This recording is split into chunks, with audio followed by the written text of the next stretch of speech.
Made It to Medicine with Vix. That's me. I'm a second year medical student at UICOM Chicago, and I come to you with weekly videos talking about my pre-med journey to our med school journey, everything in between. I'm taking you with me, so come on, let's go. On today's video, I'll be talking to you about what are some essential things that you need when starting medical school. Okay, hear me out. We all have those family members and those friends who say, oh my gosh, I'm so happy for you. You got into medical school. This is something that you wanted your entire life. Love that, love that, love that. But since they are rooting for you, cheering you on, what better way for them to show their appreciation than to buy you things?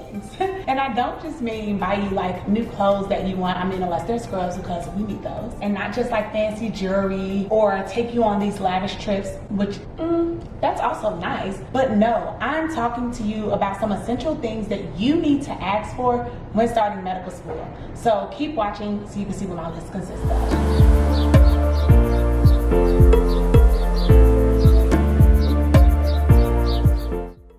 All right, number one, we all need a stethoscope. And I'm going to be showing you what my stethoscope looks like. I got it on Amazon. It was for, I believe, Prime Day. So on my Instagram channel, if you don't follow that link, that it's going to be dropped on here. You need to follow me there because I constantly post things on my stories or even on my feed to let you know of like some tips, some hacks that you should have for medical school or as a pre-med student. But a stethoscope is something that you're going to be using in your doctoring class, and when you start clerkships 3rd and 4th year, you're going to be using it then as well. And a pro tip would be you don't really need I think it's like the 3M stethoscope, but unless you're going into like cardiology or pulmonology. Otherwise, you can get the regular stethoscope. It doesn't really have to be super expensive. You just want to be able to hear heart and lung sounds. At least that's all I've learned so far, right? Oh, and bowel sounds. You want to be able to hear these things when you're working with your standardized patients, practicing on your classmates, and for your future patients that you're going to see in the hospital. So of course, being the extra person that I am, I actually bought a stethoscope holder because I was tired of holding my stethoscope in my pocket without it being protected. So here's the pink stethoscope that my grandma bought me last year during my acceptance party. And I'm also going to show you a few other items that I have in here. A tuning fork, and I think both of these are tuning forks. We haven't used those yet. I think we start using them during neuro, this block going back for 2nd year. Then we have some suturing scissors and the reflex hammer. Use that often. And then here's my pen light. It was a little awkward at first because it did not want to turn on for me, but eventually I got the hang of that as well. But I think that all of this is kind of nifty to have together, but the number one thing that you need, and this is definitely the stethoscope. Also, y'all see this wooden chair I've been sitting in for over a year? Yeah, about that. You need a good chair, something that's going to support your back and support you. I have really good posture, and which is why, like, at first sitting in a wooden chair, it didn't really bother me, but the more I've sat in it, the more my back is hurting because I study 8 to 12 hours depending on the day, depending on the material, and you just want to be comfortable wherever you're sitting at. So I did buy a gaming chair, and it should have been put up by now, but I didn't do that over the weekend like I was supposed to. So we'll see if I get to that today. But it has neck support and lumbar support, which are all things like you just want to be comfortable. No like real deep hack on that. You just want to be comfortable.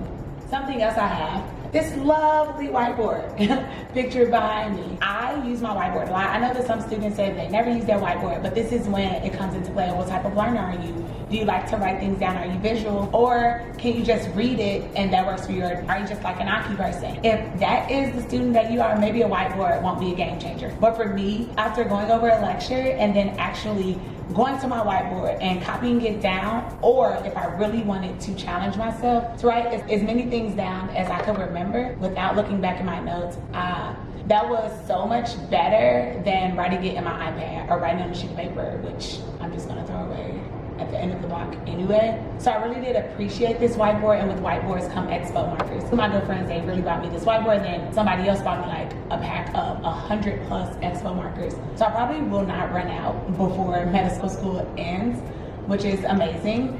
Also, if your school does not supply this, you need to buy this. First aid, yes. Yes.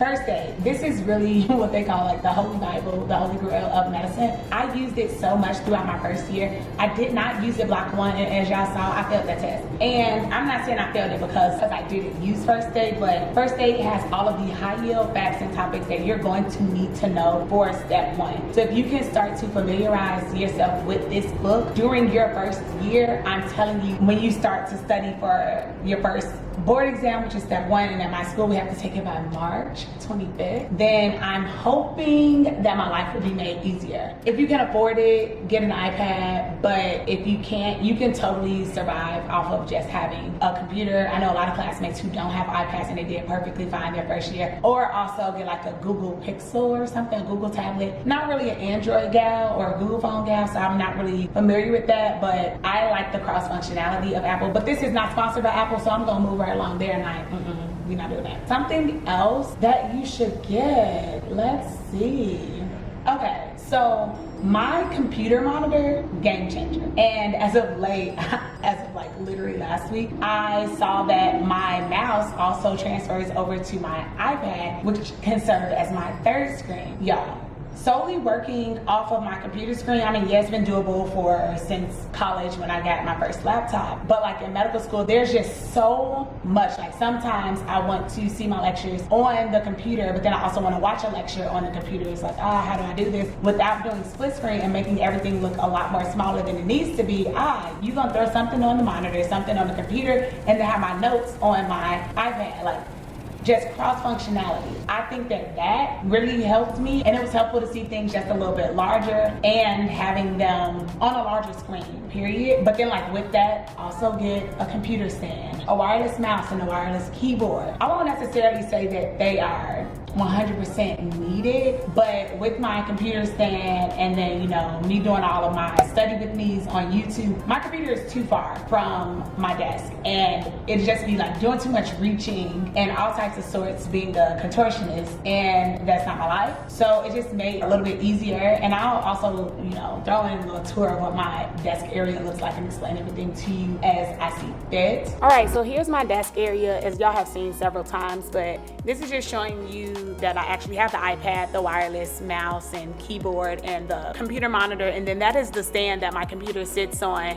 so that I can mirror things from one screen to the other. Something that people probably forget about is a book bag. If you've been holding on to that book bag for all of your college years, all of grad school, time to upgrade, get a new one. I got an Adidas book bag off of Amazon for maybe like $50. And again, I'm naming all of these things that you should get when you're starting medical school. I had a party, and I called it my med school acceptance party, and I had created an Amazon wish list, and everything that I needed I got coming to school, because attending medical school, if you don't come from a long line of physicians or healthcare workers, whatever, if you don't come from wealth, it is expensive to get here and to maintain while being here. So that's when I truly relied on that support system. I know people always say like, it's so great to have support. Okay, but support doesn't always just have to be fictitious. It could be tangible. And since my village, they love me and they support me, like they are really rooting for me and they want me to be successful, they didn't bat an eye to say, all right, you need this, let me get it for you, all right? I also got like several pairs of scrubs, which you're gonna need, different set of scrubs for clinic or doctoring class and anatomy. Get some cheap scrubs for anatomy. Also, I heard that Walmart has some really good scrubs, like even for clinic, so I'm gonna check that out. Maybe do a try-on haul, but I just put myself on a budget, so I don't even know if I can afford that. But I might call on my support system again and say, hey, I need some new scrubs, so I'll keep that posted. But all in all, these are just a few things to start you off with what you should get, or some things to think about considering while preparing to go to medical school, or even if you're in your first or second week there. It's never too late to ask for help. I've told y'all a million times, asking for help doesn't make you weak, it makes you strong, because on this journey as becoming a doctor, you can't do it alone. So there's no need in trying to try. There are no awards for that. There are no first prizes for that. Like, yo, hit up the people who say that they'll support you, hit them up, ask for help, and even ask like upperclassmen if they have any books. Like your school, if you can't afford that first aid, your school definitely has multiple copies. And each year they update it and put out a new first aid for y'all. The material in large is stays the same. So if you can't get the 2022 copy of first aid, get the 2021, the 2020, you know, the 2019. Do whatever it takes to be successful in this arduous journey of medicine. And the final thing that I could say, and I said this in last week's video, I'm almost certain, but get somebody to gift you a question bank service, like whether that's osmosis, UWorld, Amballs, whatever. Get someone to gift it to you because you're going to need it. And when you get it, use it. Because one of my good friends bought me UWorld and I didn't really use it until I got to cardio block, and it's kind of like, that was really a waste of her money. But she understood,